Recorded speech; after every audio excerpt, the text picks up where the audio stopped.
우리는 지난번에 3번에 걸쳐서 너는 너에 대하여 무엇이라 하느냐 이 말씀을 가지고 우리가 함께 소위 정체성에 대한 시리즈의 말씀을 함께 나누었었습니다. 세례 요한은 자신의 정체성을 이야기하면서 오직 한 곳만 가리켰던 것을 우리는 기억합니다.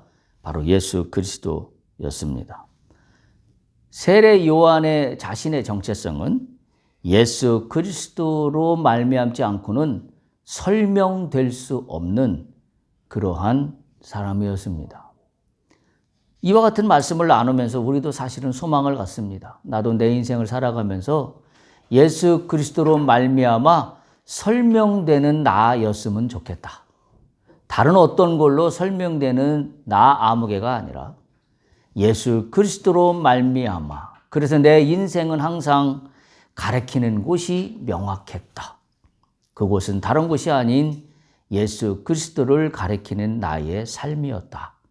이렇게 만약에 우리가 나의 삶을 뒤돌아보며 회고할 수 있다면 이보다 더 큰 은혜는 없을 겁니다. 아마 그러면 주께서 보시기에 아마 굉장히 기뻐하시는 그와 같은 나의 삶이었지 않았을까 이런 생각을 해보게 됩니다. 바로 세례 요한이 자신의 정체성으로 명확히 가리켰던 예수 그리스도. 그분은 누구인가? 라는 것이 이제 오늘 말씀에서 보다 더 정확하게 이어집니다. 세례 요한이 가리켰던 예수 그리스도. 그는 누구인가? 라는 걸 우리가 오늘 본문의 말씀 속에서 배우게 됩니다. 그래서 오늘 우리가 깨달아야 될 중요한 키워드가 있다면 바로 예수 그리스도가 누구인가? 라는 거에 대해서 우리가 좀 귀를 쫑긋 세워야 합니다. 그런데 거기서 머물면 안 됩니다. 대부분 우리가 말씀을 전하고 우리가 성경을 읽고 묵상할 때 예수 그리스도가 누군가라는 거에 대해서는 우리가 많이 나누었었습니다. 근데 거기서 오늘 본문의 말씀을 제가 묵상하며 한 발짝 더 나갈 것이 있습니다. 다시 말하면 예수가 누구인지를 알면 예수를 믿는 내가 무엇을 해야 될지를 알게 됩니다. 그러니까 예수를 누구인지 아는 것도 중요하지만 예수를 믿는 나는 무엇을 할 것인가 라는 거에 대한 것도 우리가 동시에 하나의 커플로 그 짝을 이루어서 우리가 이해를 해야 될 부분입니다. 그래서 제가 오늘의 말씀의 제목을 예수님과 나 이렇게 말씀을 정한 이유이기도 합니다. 예수만 따로 있어서도 안 되고 나만 따로 있어서도 안 됩니다. 예수와 나는 한 덩어리로 이해할 수 있어야 되고 그렇다면 예수님이 누구인가를 안다면 그렇다면 나는 어떻게 할 것인가. 이게 하나의 짝꿍으로 그렇게 이해가 되기를 바라는 마음으로 예수님과 나라는 말씀의 제목을 정했습니다. 오늘 본문은 예수님이 누군가에 대해서 명쾌하게 두 가지로 설명을 합니다. 먼저 29절을 보십시오. 하나님의 어린 양이로다. 이렇게 설명합니다. 그리고 34절에 보면 그는 하나님의 아들이다. 이게 예수 그리스도예요. 예수는 누구냐? 하나님의 어린 양. 예수는 누구냐? 하나님의 아들. 그리고 오늘 9절을 보면 그 사이에 다른 이야기가 껴있는데 그 부분이 바로 어떤 부분이냐면 내가 어떻게 해야 될 건가라는 부분에 해당되는 내용입니다. 그래서 오늘 본문은 요한복음 본문에 보면 하나님의 어린 양이라는 29절과 34절에 하나님의 아들이라는 예수님에 대한 설명 그 사이에 예수께서 베푸시는 성령 세례에 대한 말씀이 그 사이에 끼어 있습니다. 먼저 하나님의 어린 양, 어떤 하나님의 어린 양이냐면 29절에 명확히 나와 있죠. 세상 죄를 지고 가는 하나님의 어린 양입니다. 그러니까 예수 그리스도를 설명하면서 우리가 놓쳐서는 안 되는 핵심 중에 핵심은 뭐냐면 죄예요. 죄를 지고 갔다라는 얘기는 죄를 제거하셨다는 얘기예요. 세상 죄를 제거했다는 얘기고 세상의 죄의 권능 자체를 멸하셨다는 하셨다라는 말씀이에요. 그러니까 우리가 예수 그리스도가 누구인가 딱 떠올리면 제일 먼저 떠올려야 될 게 뭐냐면 죄예요. 죄를 해결하시기 위해서 오신 분. 그러면 우리는 거기서 얘기는 다 끝난 거예요. 우리는 죄를 해결하기 위하여 오신 분이라고 한다면 그 죄 속에는 나의 죄도 포함됩니다. 왜냐하면 세상 죄를 지고 가는 하나님의 어린 양이라고 했기 때문에 세상 죄 속에는 나의 죄도 포함이 됩니다. 그래서 그와 같은 나의 죄를 대속하시는 예수 그리스도의 은혜가 오늘 우리 가운데 오신 예수 그리스도의 정체성이다. 이렇게 우리는 분명히 이해할 수 있어야 합니다.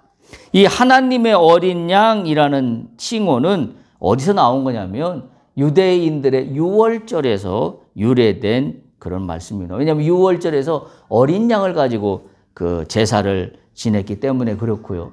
또한 우리가 제사 규례에서 보면 속건제를 위한 제사에서 일상적인 희생 제사에 사용된 동물이 바로 이 어린 양입니다. 이 말씀은 레위기나 민수기에 계속해서 언급이 됐던 것을 우리가 잘 압니다. 예수님을 세례 요한은 하나님의 어린 양이라고 분명하게 못을 박습니다. 그러니까 이 세례 요한이 하나님의 어린 양이라고 못을 박는 건 다른 문제가 아니에요. 예수는 이 땅에 왜 오셨나? 죄의 문제를 해결하기 위해서 오셨다는 거예요. 우리가 이 부분을 간과해서는 안 돼요.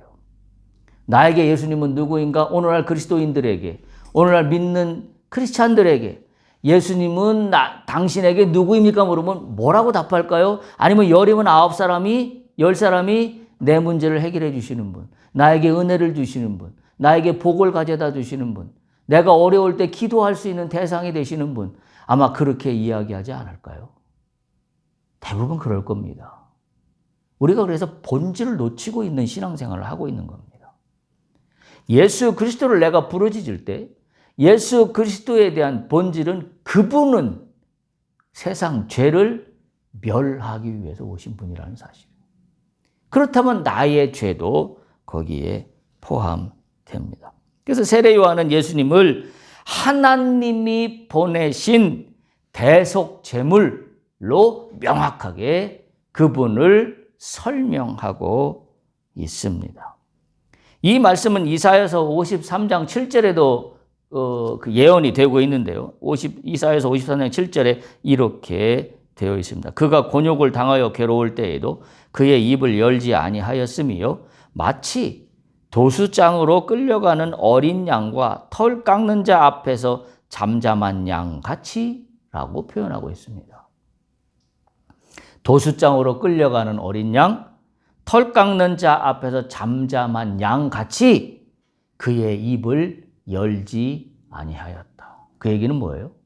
순순히 다 받아들였다. 도수장에 끌려가는 어린 양과 또는 털을 깎이는 어린 양과 같이 그 털을 깎고 도수장으로 끌고 가는 그 사람들에게, 도살자에게 끌려가는 그 사람들에게 반항하지 않았다. 왜요? 힘이 없어서? 아니면 어찌할 바를 몰라서? 아니에요. 이렇게 하지 않고서는 세상 죄를 해결할 방법이 없었기 때문입니다. 그래서 예수님은 당신이 십자가에 달리실 걸 뻔히 알고 있었음에도 불구하고 그분은 골고다 언덕을 걸어갔습니다. 그 길을 마다하지 않았습니다. 우리가 예수 그리스도를 생각할 때 이 부분을 명확히 해야 합니다. 두 번째, 예수님은 누구냐? 하나님의 아들이라고 34절에 명확하게 이야기하고 있습니다. 하나님의 아들이라는 의미는 그냥 우리가 인간적으로 생각할 때 아버지의 아들, 부모와 자식 간의 관계, 그것만의 단순한 의미를 담고 있지 않습니다. 우리가 인간적으로 볼 때도 아버지와 아들 간 관계, 부모와 자식 관계에서 생물학적으로 중요하게 여기는 하나의 척도가 있다면 DNA입니다. DNA가 같다는 거죠. 그래서 그 DNA를 가지고 가족이다, 가족이 아니다라는 것을 판별합니다. 더군다나 또 친자인가 아니면 친자가 아닌가를 판별할 때도 바로 이 DNA의 구조를 가지고 친자이다, 친자가 아니다라고 판멸하고 있는 겁니다. 한마디로 뭐예요? 아버지와 아들 관계는 하나님의 아들이라는 얘기는 예수님은 하나님과 동일한 DNA를 갖고 계시다. 동일한 DNA를 갖고 있는 겁니다. 그렇다면 하나님과 예수님의 속성의 어떤 뭘까요? 사랑입니다. 하나님의 속성의 어떤 사랑입니다. 근데 그 DNA가 고스란히 예수님께도 함께 담겨져 있습니다. 왜요? 하나님께서 우리 인간들을 사랑하시사, 그죠? 인간들을 구원하시려고 예수 그리스도를 보내셨다라고 성경은 기록하고 있습니다. 그렇다고 한다면 하나님이 인간에 대한 사랑, 예수님이 인간에 대한 사랑 동일합니다. 그렇기 때문에 예수님은 도살장에 끌려가는 어린 양처럼 순순히 끌려갔던 겁니다. 그 증거가 뭐예요? 그 증거가 십자가입니다. 십자가가 그 증거를 나타내고 있고 그 대속의 사랑의 역사적인 사건, 엄청난 우주의 신비의 사건 속에 예수 그리스도가 그 가운데 우뚝 서 있는 겁니다. 그분이 예수 그리스도예요. 그래서 우리 기독교에서 중요하게 여기는 게 십자가예요. 십자가를 빼고는 우리를 설명할 방법이 없습니다. 많은 사람들이 십자가를 문양으로 넣은 목걸이나 반지나 여러 가지를 하고 다니지만 그분들이 그 의미를 그들의 영적인 신앙적인 관점에서 잘 이해하고 하고 다니는지는 잘 모르겠습니다. 그러나 오늘부터 다시 한번 그 의미를 새긴다면 무슨 의미냐면 십자가를 내가 목걸이로 해서 달고 다닌다는 의미는 나를 설명할 수 있는 건 십자가 외에는 없습니다. 그 고백이어야 해요. 그게 진짜 십자가의 의미를 살리는 겁니다. 그게 대속의 사랑 때문에 내가 오늘 이 땅을 살고 있다는 증표이기도 합니다. 그런데 그 DNA는 고스란히 우리에게도 전수됐다는 사실을 믿어야 합니다. 왜냐하면 우리는 하나님의 형상으로 창조된 나 아무개이기 때문입니다. 그렇다면 하나님의 속성인 사랑, 그리고 그 똑같은 동일한 DNA를 갖고 있는 예수님의 속성인 사랑, 그리고 그 동일한 DNA가 내 속에 감추어진 하나님의 사랑이, 우리는 같은 DNA를 갖고 있는 하나님과의 가족 관계입니다. 그렇다면 우리는 이 하나님과의 사랑이라는 모티브를 통한 가족 관계라는 것 속에는 이 사랑은 남녀 간의 에로스적인 그런 사랑이 아니라 이건 자신을 내어준 사랑이에요. 그야말로 나를 불태워 나를 없어지기까지 내어준 사랑입니다. 우리가 이 사순절 기간에 특별히 예수님이 누군가를 묵상하는 이 귀중한 시간 속에서 우리가 잊지 않아야 된 것은 예수님은 죄를 해결하시기 위해서 오신 분. 그런데 거기에는 그분을 다 내어주시기까지 사랑한 그 섬김의 사랑. 그렇다면 오늘 나는 누구인가? 라는 것에 대해서 우리가 함께 맥락을 같이 이해할 수 있습니다. 우리는 예수님의 DNA로 오늘 나의 인생을 살아가야 할 이 땅에서의 책무가 나한테 하나님으로부터 전수되었습니다. 그렇다면 나는 이 땅을 어떻게 살아갈 것인가? 우리는 이 부분에 있어서 우리는 심각하게 그 본질을 세워야 합니다. 그 본질이 뭐라고요? 단지 내가 하나님의 은혜로 하나님의 복을 받아서 나에게 주어진 일들을 잘 성취해서 그리고 그걸로 인해서 누군가를 도와주고 그리고 세상을 이롭게 하고 이거로 끝나면 안 돼요. 그거는 누구나 하는 거예요. 그렇잖아요? 소위 선한 도덕적인 감정을 갖고 있는 윤리적인 책임감을 갖고 있는 세상에 누구라도 하나님을 믿지 않는 사람이라도 내가 열심히 돈 벌고 정직하게 사업을 잘해서 내가 세상에 선한 영향력을 끼쳐야 되겠다. 이거는 세상 사람도 누구나 좋은 그 사람의 인격을 갖고 있는 사람이나 윤리관을 갖고 있는 사람이라면 얘기할 수 있는 이야기예요. 우리는 거기서 끝날 수 없어요. 다시 한번 정리하면 우리가 누구냐 하면 하나님과 예수 그리스도의 DNA를 갖고 있는 사람입니다.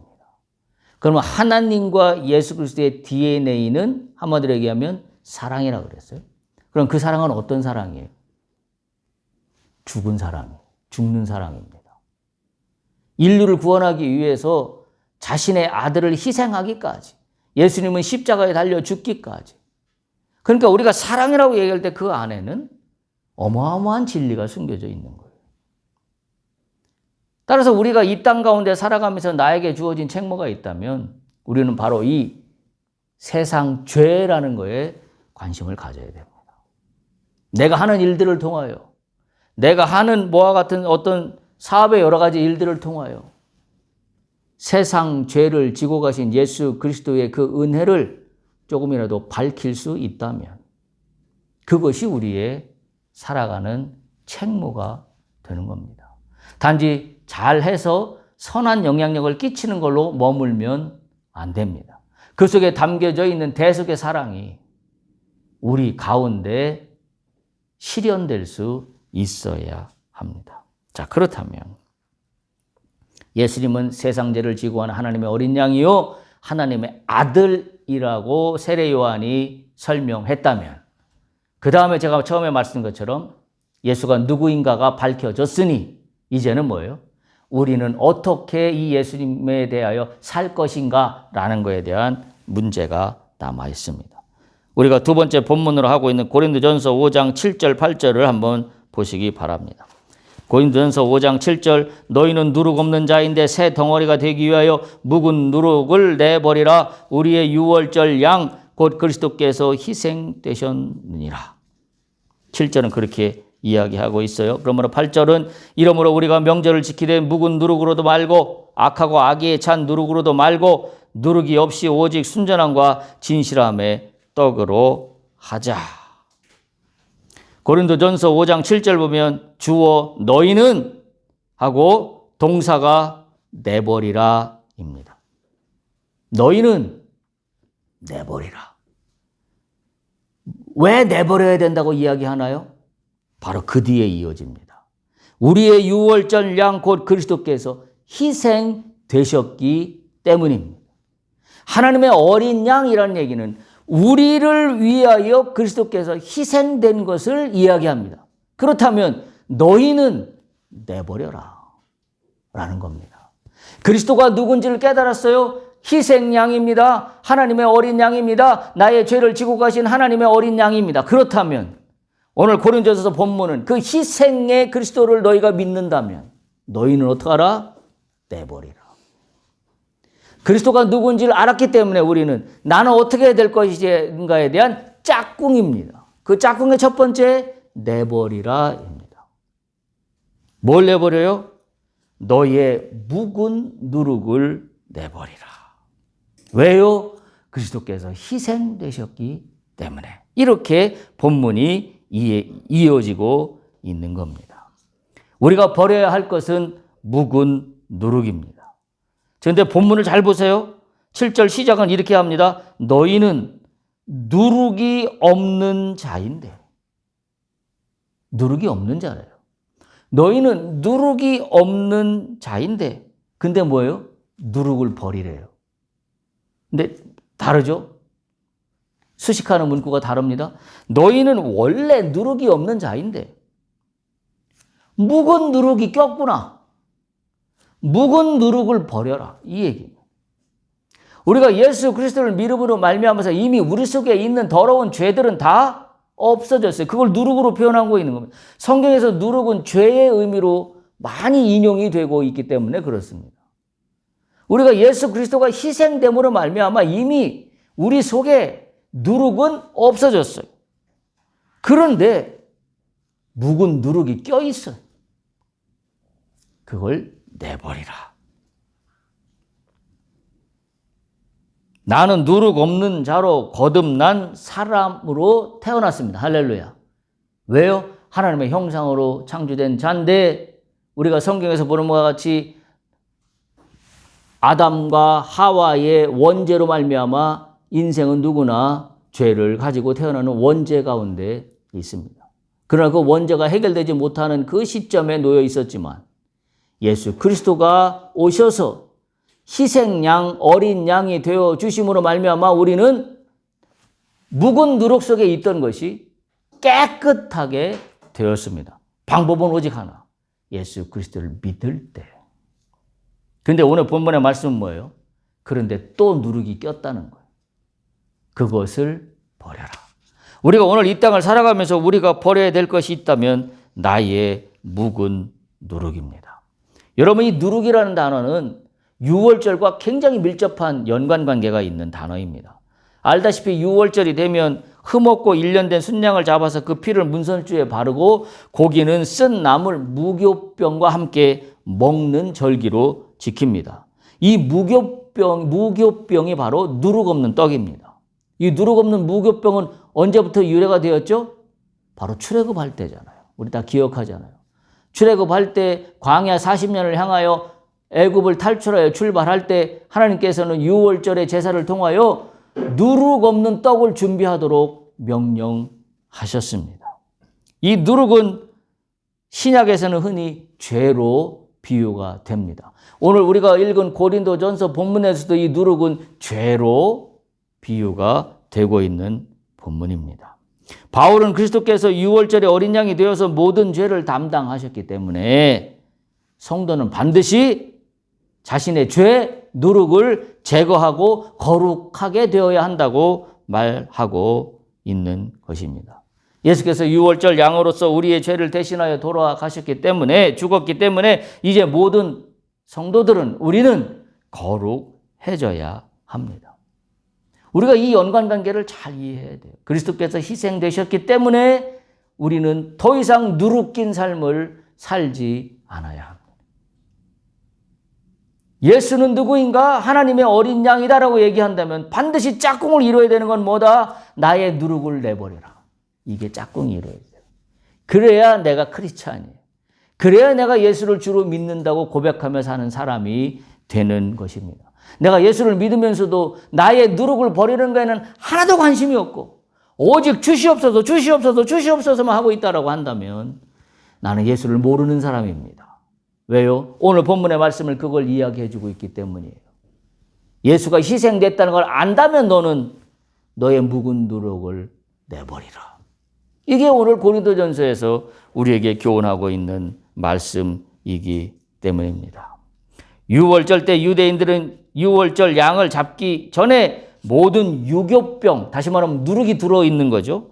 누룩이 들어있어서 발효된 모든 떡들은 집안을 샅샅이 뒤져서 다 찾아내서 없애버려야만 했습니다.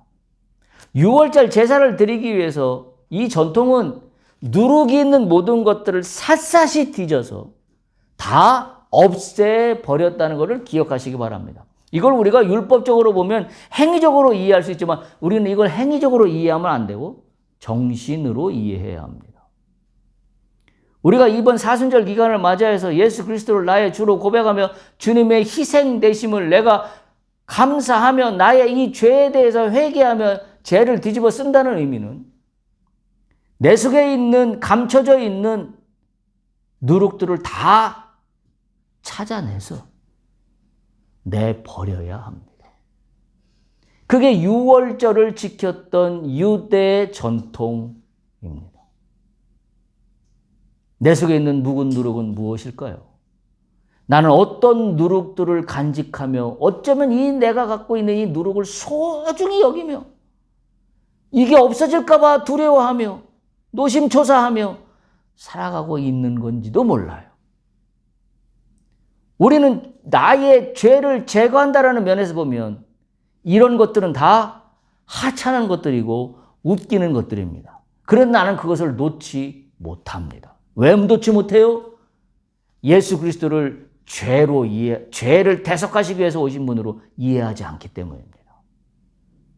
예수 그리스도는 오직 나에게 복을 주시고 은혜를 주시고 나에게 원하는 것을 가져다 주시는 비나이다의 신 정도로 이해하기 때문에 나는 내 속에 있는 누룩을 내버리는 것에 대해서 나는 별 관심이 없습니다. 아예 개념조차 없습니다. 그러면 나는 크리스찬이라고 이야기할 수 없습니다. 크리스찬의 의미가 뭐예요? 예수를 주로 고백하는 사람이 크리스찬입니다. 그런데 내가 이런 거에 대해서 무지한다고 한다면 나는 크리스찬이 아니다 라고까지 속단할 수도 있습니다. 고린도후서에 보면 겉사람은 후패하여도 속사람은 날마다 새로워져야 한다라고 이야기하고 있는 것처럼 우리는 그리스도 안에 있는 자마다 누구든지 이전 것을 다 버리고 새로운 피조물로 거듭날 것을 성경은 이야기하고 있습니다. 요한 사도도 하나님께로서 난 자마다 죄를 짓지 않는다라고 선언했습니다. 이거는 그리스도인들이 어떤 죄를 전혀 짓지 않는다 그런 의미가 아니라 그리스도께 속하기 이전의 죄의 습성을 그리스도인들은 다 버려야 한다라는 의미를 담고 있습니다. 여러분, 누룩은 우리가 영어로는 이스트라는 말로 더 잘 알려져 있습니다. 한마디로 얘기하면 빵이나 술을 만들 때 발효제로 사용하지요. 구약에서는 빵을 만드는 재료뿐만이 아니라 의식과 관련해서 사용이 되었고, 신약에서는 종교적인 가르침을 관련하여서 비유적으로 훨씬 많이 사용이 됐습니다. 특별히 구약에서는 누룩은 금지되는 경우로 더 많이 사용이 됐습니다. 말씀드린 것처럼 유월절과 무교절 기간에 누룩을 넣지 않는 그와 같은 빵을 먹도록, 무교병을 먹도록 했고, 또 이스라엘 백성들이 애굽을 떠날 때 빵이 넣지 않은 빵이 발효되기를 기다릴 시간도 없이 발효되지 못한 반죽 담은 그릇을 옷에 싸가지고 어깨에 메고 서둘러서 떠났다라는 것을 상기시켜주기 위해서 유월절을 하는 거예요. 그렇다면 유월절을 왜 하는가? 왜 이 절기를 지키는가? 하나님의 구원하심을 기억하기 위해서. 그럼 하나님의 구원하심을 기억한다는 건 무슨 의미인가요? 하나님은 뭘 구원하셨습니까? 나를 구원하셨나요? 더 엄밀히 말하면 나의 죄를 구원하셨어요. 그러니까 우리가 예수 그리스도의 이 구원의 역사를 생각한다면 나의 죄라는 것과 같이 맥락적으로 이해해야만 합니다. 그래서 구약엔 대부분 오직 누룩 없이 빚어진 떡만 허용되었습니다. 물론 그 외에 누룩이 허용된 경우도 몇 가지가 있습니다만은 그건 여기서 생략하도록 하겠습니다. 신약에서 주로 사용된 것은 바로 죄와 관련된 건데, 누룩을 어디에 빗대어서 주로 언급이 예수님께서 말씀하셨냐면 바리새인들, 사두개인들, 헤롯 당파들, 이 사람들을 경계하는 비유의 말씀을 하실 때 이 누룩이라는 말들이 사용되었습니다. 오늘 본문 고린도전서 5장 7절 8절에 바울은 이렇게 이야기합니다. 다시 한번 보십시오. 너희는 누룩 없는 자인데 새 덩어리가 되기 위하여 묵은 누룩을 내버리라. 우리의 유월절 양과 그리스도께서 희생되셨느니라. 8절. 이러므로 우리가 명절을 지키래. 묵은 누룩으로도 말고 악하고 악의에 찬 누룩으로도 말고 하자. 뭘로 하자? 누룩이 없이 오직 순전함과 진실함의 떡으로 하자. 말고 하자. 굉장히 의미심장한 영적인 의미가 여기에 담겨져 있습니다. 악하고 악의에 찬 누룩으로 말고 순전함과 진실함의 누룩으로 하자. 하자입니다. 누룩이라고 표현한 것은 이런 면에서 첫 번째는 죄의 의미, 금지되는 의미로 담고 있는 경우가 많습니다. 물론 긍정적인 의미에서도 담고 있습니다만은 오늘 본문의 맥락과 함께 할 때에 그 의미는 여기서 생략하도록 그렇게 하겠습니다. 그리스도를 믿는 성도들은 누룩, 곧 죄악으로부터 구속함을 받은 새로운 피조물입니다. 새로운 존재입니다. 그래서 우리는 어떤 모양의 누룩이라도 버려야 합니다. 다시 한번 강조해요. 우리의 어떤 모양의 누룩이라도 버려야 하는 이유가 뭐예요? 그리스도께서 희생되셨기 때문에. 오늘 본문의 말씀으로 한다면 우리는 이 관계성을, 이 짝꿍을 잘 이해할 수 있어야 합니다. 그래서 첫 번째, 예수가 누구인지는 알았다면 우리가 할 일의 첫 번째는 내버리는 겁니다. 나의 묵은 누룩을 내버리는 겁니다.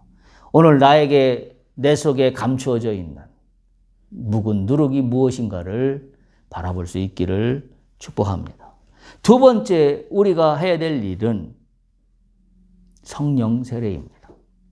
예수 그리스도가 누군지 알았다면 성령 세례를 받으라입니다. 오늘 요한복음 본문 1장 32절 33절을 보면 이렇게 기록하고 있어요. 요한이 또 증언하여 이르되 내가 보매 성령이 비둘기 같이 하늘로부터 내려와서 그의 위에 머물렀더라. 성령이 예수님 위에 머물렀어요. 그런데 33절 보세요. 이 성령은 예수님만 해당되는 이야기가 아닙니다. 나도 그를 알지 못하였으나 나를 보내어 물로 세례를 베풀라 하신 그이가 나에게 말씀하시되 성령이 내려서 누구 위에든지 머무는 것을 보거든. 성령이 어떻게 한다고요? 누구 위에든지 머문다. 이 누구 위에든지 성령이 머문답니다. 그렇다면 그 예수 그리스도를 믿는 자는 뭐예요? 여기 누구에 해당되는 사람들입니다.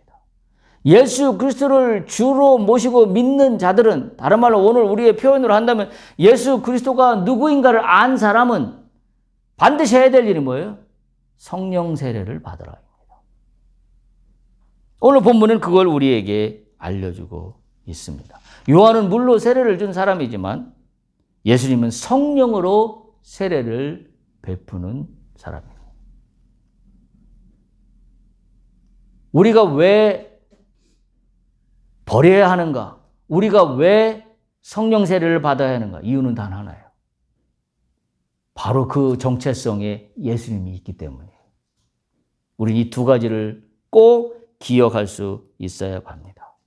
예수님께서는 하나님의 아들이 되심은 그게 성령의 사람이었습니다. 알다시피 예수님은 이미 성령으로 잉태됐다고 우리가 알고 있어요.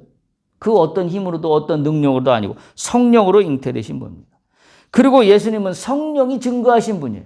바로 오늘 요한복음의 본문의 말씀은 그것을 이해하고 있습니다. 성령이 비둘기같이 하늘로부터 내려와서 예수 위에 머물렀더라. 제가 아까 DNA 말씀드렸어요. 예수 위에 성령이 머물렀다면 예수의 DNA와 동일하게 갖고 있는 나도 내 위에 성령이 머물러야만 합니다. 그래서 이거는 필수예요. 예수를 믿는다는 사람, 예수가 누구인지는 안다는 사람이 나는 예수 앞으로 나갑니다 고백한다면 반드시 첫 번째 내버려야 되고 두 번째 성령 세례를 받아야 되는 것은 선택사항이 아니라 필수 코스입니다. 이것을 오늘 본문은 우리에게 이야기해 주고 있습니다. 또한 예수님은 성령에 이끌려 시험을 받으신 분이고 또한 성령의 능력으로 그의 공생애의 사역을 감당하셨던 분입니다. 예수께서 하나님의 아들이 되신 것은 그가 성령으로 세례를 주시는 분이기 때문입니다. 그런데 우리가 여기서 중요하게 놓쳐서는 안 되는 것은 예수님께서 성령으로 세례를 주실 수 있는 분이라는 것은 무엇을 통해서 성령으로 세례를 주실 수 있는 분이 되냐면 희생 때문이에요. 우리가 이걸 놓쳐서는 안 돼요. 성령이 그냥 하늘로부터 뚝 떨어져서 갑자기 성령이 이루어진 게 아니라 프로세스가 있었어요. 그 프로세스가 뭐예요? 예수 그리스도께서 희생되셨다는 말씀 때문이에요. 어린 양이 되셨기 때문입니다. 그렇기 때문에 성령이 내려온 거예요. 이 프로세스를 이해해야 돼요. 그러니까 내가 예수 그리스도가 누구인지를 알고 내가 예수 그리스도를 주로 모신다고 하면 나는 나의 죄를 대속하기 위해서 오신 예수 그리스도를 믿는다고 하면 나는 첫 번째 내버려야 되고 두 번째 성령 세례를 반드시 받아요. 그래서 성령 세례와 십자가의 고난은 짝꿍입니다. 우리 그냥 단순히 생각하면 예수님의 십자가의 고난은 성령과 상관이 없는 일처럼 보여져요. 아니에요. 프로세스상에 함께 있습니다. 예수님의 십자가의 고난이 있기 때문에 성령이 내려온 거예요. 성령이 있었기 때문에 예수 그리스도의 고난의 십자가가 있었던 겁니다. 둘은 뗄래야 뗄 수 없는 관계 속에 있습니다. 주님의 이 죽음의 잔, 죽음의 세례, 다시 말하면 희생을 통하여 모든 인간은 성령의 세례를 받게 되었습니다. 그래서 예수님께서 천국으로 올라가실 때도 내가 성령을 너에게 보내겠다고 말씀하시고 천국으로 올라가셨던 것을 우리는 잘 알고 있습니다. 성령으로 중생케 됩니다. 요한복음 3장에 보면 사람이 물과 성령으로 나지 아니하면 하나님 나라에 들어갈 수 없다라고 했습니다. 이건 필수예요. 필수입니다. 바로 십자가의 대속의 공로로 주어진 성령 세례입니다. 그래서 우리는 성령 세례를 사모해야 돼요. 성령 받는 걸 사모해야 돼요. 우리는 성령을 어떻게 받나요? 내가 궁핍한 어떤 능력을 갖추는 거에 도구로서 성령 달라고 하지 않나요? 성령의 능력을 주시옵소서. 그래서 그 능력으로 문제를 풀어나가게 하시옵소서. 우리는 그렇게 성령을 찾지 않던가요? 그건 본질이 아닙니다. 물론 그것도 한 가지는 될 수 있어요. 그러나 본질은 뭐예요? 죄예요, 죄. 예수 그리스도의 희생이 있었기 때문에 우리의 죄를 위하여 성령이 오셨다는 사실을 우리가 기억해야 됩니다. 그래서 우리는 성령 충만해야만 합니다. 정리합니다. 우리는 오늘 본문의 말씀을 통하여 예수님이 누군가를 깨달았습니다. 예수님이 누구시죠? 두 가지로. 첫 번째, 예수님은 세상 죄를 지고 가는 하나님의 어린 양. 두 번째는 예수님은 하나님의 아들. 그 두 가지 단어 속에 가장 중요한 핵심적인 본문의 키워드는 죄예요. 죄. 누구 죄? 세상 죄. 누구 죄? 나의 죄. 따라서 예수님이 이와 같은 분임을 아셨다면 우리는 두 가지를 해야 된다고 말씀드렸어요. 첫 번째, 나의 묵은 누룩을 내버려야 합니다. 성경은 그렇게 얘기합니다. 왜 그러냐고요? 그리스도께서 희생되셨기 때문입니다. 두 번째, 나는 성령 세례를 반드시 받아야만 합니다. 오늘 우리는 결단해야 합니다. 나는 예수를 믿는 사람입니다. 나의 신앙의 묵은 누룩은 무엇일까? 나의 죄를 해결하는 것보다 더 귀하게 여기고 있는 이 더럽고 추한 나의 이 속사람의 모습은 어떤 것들이 있을까? 우리는 그것을 발견하고 내버리는 작업을 해야 합니다. 그리고 주 앞에 고백할 수 있어야 합니다. 주님, 주님의 은혜로 내 속에 더럽고 추한 죄들을 주 앞에 내보이며 내버리고 싶습니다. 주님, 나의 힘으로, 나의 지혜로, 나의 지식으로 되지 아니하오니 주님 나를 도와주세요. 내가 이걸 좀 내버릴 수 있도록 도와주세요. 그리고 나의 죄가 선명하고도 밝혀져 주님의 은혜로 그 죄가 도멸되게 도와주세요. 이게 본질이에요. 내버리라. 성령으로 충만하라. 그때 비로소 우리는 예수 그리스도가 누군지를 깨달은 사람이 될 것이고 예수 그리스도가 누군지를 깨달은 사람답게 살아가는 우리의 크리스찬의 삶이 될 줄로 믿습니다. 기도하시겠습니다. 예수님은 세상 죄를 지고 가는 하나님의 어린 양이로다. 예수님은 하나님의 아들이로다. 이 엄청난 진리 앞에 오늘 내가 존재합니다. 내가 존재하는 근원적인 이유는 예수 그리스도께서 십자가에 흘리신 보혈의 죽음 때문입니다. 그 주님의 대속의 은혜가 아니었으면 나는 이 땅을 살아갈 아무런 자격도 아무런 힘도 아무런 능력도 없는 사람임을 이 시간 고백합니다. 주여 나를 불쌍히 여겨주시옵시고 갈보리산 위에 세워진 십자가의 그 은혜가 오늘 나의 가슴 속에 세워집니다. 주님, 나의 묵은 누룩을 내버립니다. 주님, 그래서 내가 성령 충만함으로 다시 채워집니다. 버려진 묵은 누룩 대신에 성령의 충만함이 채워지도록 은혜를 베풀어 주시옵소서. 받은 말씀을 생각하며 나의 누룩을 버리는 작업을 기도함으로 주 앞에 올려드리겠습니다. 기도합니다.